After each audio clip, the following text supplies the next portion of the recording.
वर्ण व्यवस्था को समाप्त करने के लिए संविधान में, लोकसभा में, राज्यसभा में भारत सरकार मंथन करके ऐसा कानून लेके आए कि जिसको सब आदमियों को मानना। वर्ण व्यवस्था समाप्त करने के आज ये सत्ता में है जी। तीसरी बार सत्ता में आने का काम कर इनको किया है जनता ने। तो अभी भी वर्ण व्यवस्था को संभालने का काम भारतीय जनता पार्टी सबसे ज्यादा कर रही है जी। वर्ण व्यवस्था की आधार पर राजनीति कर रही है, कभी धर्म के नाम पर, कभी मंदिर के नाम पर, कभी मुसलमान के नाम पर, कभी हिंदू के नाम पर। तो वर्ण व्यवस्था समाप्त करने के बाद में जो राजनीतिक पार्टियां वर्ण व्यवस्था पर राजनीति करती रहेंगी, जब तक वो राजनीति उनकी बनी रहेगी। और जिस दिन इस भारत देश से एक कानून सख्त बनकर वर्ण व्यवस्था के खिलाफ बन गया, उस दिन राजनीतिक पार्टियां वही काम करेंगी जो संविधान के अनुकूल काम कर सकती है, वरना सत्ता से इनको भारतीय जनता बाहर निकालने का काम। अगर भारतीय जनता पार्टी की राजनीति धर्म, जाति, मंदिर, मस्जिद, गुरुद्वारे से समाप्त होती जा रही है, इन लोगों का पतन उत्तर प्रदेश में, भारत में बहुत जल्द होने वाला है। ये अपनी खाई खुद खोदने की तैयारी कर रहे हैं। लोग बहन जी के ऊपर सवाल भी खड़े कर रहे हैं जी। शायद वह लोग हैं जो कि अभी ठीक प्रकार से इसकी स्टडी नहीं की जिन लोगों ने। वो कह रहे कि मायावती जी जो तो स्वार्थ की राजनीति कर रही है, सवर्णों का ध्यान रख रही है, इस प्रकार की बातें भी हो रही है जी। तो इसको मतलब कैसे देख रहे हैं आप? देखिए, अगर स्वार्थ की राजनीति करने वाली बात होती तो बीएसपी राष्ट्रीय अध्यक्ष महोदय के पास में इतना वोट प्रतिशत है आज की डेट में, अपना निजी, जो 1985 से लेकर के निरंतर उनके साथ जुड़ा हुआ है, आज भी उनके साथ एकजुट है। तो उनको किसी धर्म या किसी राजनीति या किसी प्रलोभन की आवश्यकता नहीं है। जो पार्टी आज तक तीसरे स्तर का, राष्ट्रीय स्तर की पार्टी आज तक बनी हुई है सत्ता में ना होने के बाद भी, तो उनको किसी लालच की आवश्यकता नहीं है। ये जो चंद दिनों के जो नेता बने हुए हैं अभी 2013 में या 17 में या 14 में पार्टियां बनाकर सड़कों पर उतरने का काम कर रहे हैं, इनको वोट बैंक की आवश्यकता है। बहुजन समाज एक अपने आप में स्टैंड और स्थिर समाज है, और बहन जी ने हर धर्म का, हर जाति का सम्मान पहले भी किया था, आज भी करती है, और निरंतर बहुजन समाज पार्टी इस मूवमेंट को मिशन का चलाने का काम करती रहेगी। जी। देखिए, सबसे बड़ी बात यहाँ पर यह है कि जैसे कि किसान आंदोलन से निकली हुई एक महिला, एक लड़की पूनम पंडित, कुमार विश्वास जो कि एक कवि भी है और एक प्रोफेसर भी है, नेता भी है, और बहुत सारे ऐसे चेहरे सामने आए और लोग उनके ऊपर सवाल खड़े कर रहे हैं कि यह लोग अपना असली रंग दिखा रहे हैं। कि एक तरफ बात करते हैं हिंदू को एकजुट करने की, लेकिन SC ST OBC के फेवर में जो ये बिल बना और इसी का विरोध करने लगे, ये यहाँ पर एकजुटता कहाँ गई? कोई मुस्लिम इसका विरोध नहीं कर रहा है, ऐसी बात भी की जा रही है। शर्मा जी, जैसे हम देखते हैं कि कुछ एक्टिविस्ट, कुछ पत्रकार ऐसे भी है, हालांकि अपने अपनी उनकी समझ है, जो खाइया पाटने का काम कर रहे हैं समाज के अंदर। जैसे कि एक प्रोफेसर है लक्ष्मण यादव, और कुछ ऐसे पत्रकार और भी है दिल्ली के, जो कि आपसी भाईचारा बनाने की जगह बिगाड़ने की बात कर रहे हैं। वो कह रहे हैं कि SC ST OBC से सवर्ण लोग कभी खुश नहीं रहे, और आज उनके फेवर की बात आई तो सड़कों पर विरोध प्रदर्शन करने लगे। इस प्रकार की बातें भी हो रही हैं। लेकिन यदि उनको SC का इतना ख्याल है, 2 अप्रैल 2018 को भारत बंद हुआ था जी, और उसकी लड़ाई केवल SC ने लड़ी थी जी। SC की ही करीबन 13 बच्चों की कुर्बानी हुई थी, उसमें शहादत दी थी उन्होंने। OBC एक भी नहीं आया था उस वक्त। और SC के लिए तो ये बिल है ही, काफी समय से चल रहा है जी। तो इसकी लड़ाई में SC को क्यों घसीटा जा रहा है? उन लोगों से हमारा ये कहना है कि उस वक्त वह लोग उस प्रदर्शन में कभी शामिल नहीं हुए, ना ही उन्होंने फेवर की बात कही। तो अगर ऐसी बात है तो इस पर क्या कहेंगे आप? जब दलित समाज का उत्पीड़न कहीं होता है, बहुजन समाज का कहीं उत्पीड़न होता है, तो कोई OBC या कोई भी अन्य राजनीति करने वाले लोग उनके समर्थन में नहीं आते हैं। सिर्फ बहुजन समाज को, दलित समाज को आगे बढ़ा करके ये लोग राजनीति करने का काम करते हैं। वही राजनीति आज के जो कुछ चंद पत्रकार हैं, जिनको राजनीति में आना है, जिसको बिल्कुल साफ सुथरी राजनीति ना, पत्रकारिता ना करते हुए राजनीति का एजेंडा तैयार करना है, वो पत्रकार महोदय आपने देखे होंगे राजनीतिक मंचों पर किस किस तरह से जाते हैं। जी जी। सपा के प्रवक्ता के साथ मैंने कई बार देखा उनका मंच साझा करते हुए। पत्रकारिता और राजनीति में फर्क है। पत्रकारिता के नाम पर राजनीति का एजेंडा सेट करने वाले लोग ऐसी पत्रकारिता को छोड़ करके फिर राजनीति का बाने पहनना चाहिए और राजनीतिक मंच पर ही आकर बोलना चाहिए। और SC ST जो आयोग है, गठन है, वो पहले भी था, आज भी है।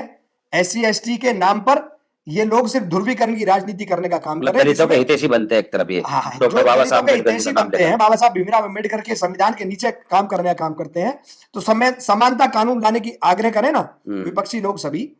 समानता कानून आना चाहिए पूरे भारत देश में, जहां सब एक समान हो, कोई जाति ना हो, कोई धर्म ना हो, कुछ ना हो, उस काम पर तो ये करते नहीं है। वहां जाकर के जब दलितों का उत्पीड़न होता है तो वहां अपनी राजनीतिक सेकने का, रोटी सेकने का काम करते हैं। तो इसलिए ऐसे लोगों से बचना चाहिए। ये बात आपने बहुत बड़ी बताई कि जब तक जाति रहेगी तब तक जातियों पर बात होगी। जी जातियों को खत्म करने पर काम नहीं करता दिखता कोई, जी और जातियों को मिटाने पर कोई बात नहीं करना चाहता। ये चाहते हैं कि जातियां बनी रहे हाँ। और उनकी राजनीति और चलती रहे। राजनीति इनकी सुचारू रूप से चलती रहे। जी जातियों के आधार पर ही मान्य हाई कोर्ट के आदेश हैं कि जातियों पर बात नहीं होगी, ये नहीं होगा, वो नहीं होगा। हर जगह टिकट वितरण का काम, हर जगह जनप्रतिनिधि चुनने का काम, हर जगह जातियों में आज भी देश विभाजित है। जी आज भी देश की मानसिकता उन्हीं समीकरणों के आधार पर चल रही है। और अगर ऐसा नहीं होता तो भारतीय जनता पार्टी इस यूजीसी कानून को लाने का काम नहीं करती। आप जातियों के पक्षधर है या खिलाफ है जातियों की बात करें? मैं जातियों के बिल्कुल खिलाफ हूं। भारत एक संवैधानिक देश है, हर नागरिक समान है। यहां पर हर आदमी को संपूर्ण अधिकार होने चाहिए। जातीय आधार पर किसी को फायदा या नुकसान नहीं होना चाहिए। धर्म सबकी अपनी अपनी निजी आस्था है। धर्म में आप किसी धर्म में वास करते हैं, मैं किसी धर्म में वास करता हूं, वो निजी पहलू है, उस पर बात ना करके। लेकिन जहां तक बात भारत के जनता का सवाल है तो हम सब 140 करोड़ जनता जो भारत में जीवन यापन करती है वो सब भारत के नागरिक हैं। ऐसी मानसिकता वाले सोच ला करके यहां लोग राजनीति करें कि भारत का छोटे से लेकर बड़े तक, बड़ी जाति से लेकर छोटी जाति तक हर व्यक्ति भारत का सर्वप्रथम नागरिक है और जातियों का बहिष्कार किया जाए। लेकिन इस तरह से एक किसी जाति विशेष या किसी धर्म या किसी गुट को गोलबंदी करके किसी को निरादर या उनका अपमान ना किया जाए। एक समानता का कानून आए कि जिसमें सब जाति सब धर्म बराबर हो। अगर भारतीय जनता पार्टी में दम है तो ऐसा कानून भारत में लेकर के आए कि जिसमें जातियों का समापन ही हो जाए हमेशा के। बहुत बड़ी बात कही आपने। इस जाति प्रधान देश में जातियां कैसे मिटे, इस पर भी हम कभी विस्तार से बात करेंगे, क्योंकि इस पर भी चर्चा होनी चाहिए। जी। हम जातियों की राजनीति तो करते हैं, लेकिन जातियों को समाप्त करने की, जड़ से समाप्त करने की कभी बात नहीं होती। कोई ऐसे प्रावधान नहीं बनाए जाते, कोई ऐसा सिस्टम नहीं बनाया जाता। कहते कि इंटरकास्ट मैरिज करने से जातियां मिटेगी, कोई कहता कि रोटी बेटी का रिश्ता रखने से जातियां मिटेगी।